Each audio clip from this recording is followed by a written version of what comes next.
جملة ديان للعالمين مش موجودة في القرآن يا فندم أساسا. لا موجود. لا مش موجودة ومش بالعافية. هاتها لي دلوقتي يلا. اتفضل قول لي سورة ايه؟ انا ما اعرفش، هم مكتوب. هم قالوا لك احسنت، هم قالوا لك كده. دين العالم عيسى ابن مريم. ما فيش الكلام ده يا فندم عندنا في القرآن. ما فيش آية عندنا بتقول سيأتي المسيح ديانا للعالمين. مكتوب عيسى ابن مريم. ما فيش يا فندم، ما فيش عيسى ابن مريم ديانا للعالمين، ما فيش. ده مكتوب يا حبيبي ان هيجي دين العالم عيسى ابن يا مريم. فندم ما عندناش كده، ورب الكعبة قسما بالله ما عندنا آية في القرآن بتقول اللي انت بتقوله ده. طب خلاص انت ادرس كويس واسال حد. انا اللي ادرس كويس. طب قول لي هي فين؟ طيب يا سيدي انا غلطان، قول لي هي فين افتح المصحف. انا هريحك خالص، انا هريحك خالص. انا بص انا مش ما انت مش هتجيب لي مكان الآية اللي انت اخترعتها يا فندم.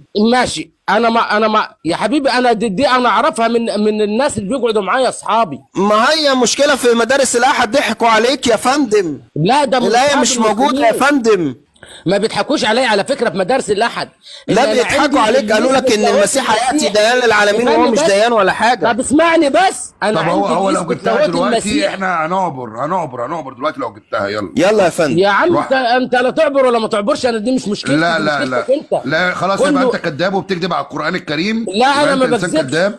لا انا ما كذاب. بكذبش. على فكره انا ما بكذبش. هات الآية عشان احرجك دلوقتي قدام اهل بيتك يعرفوا ان انت مش عارف اي حاجه، وما اهو راح فين؟ هرب اهو. ليه كده يا استاذ بنت الملك؟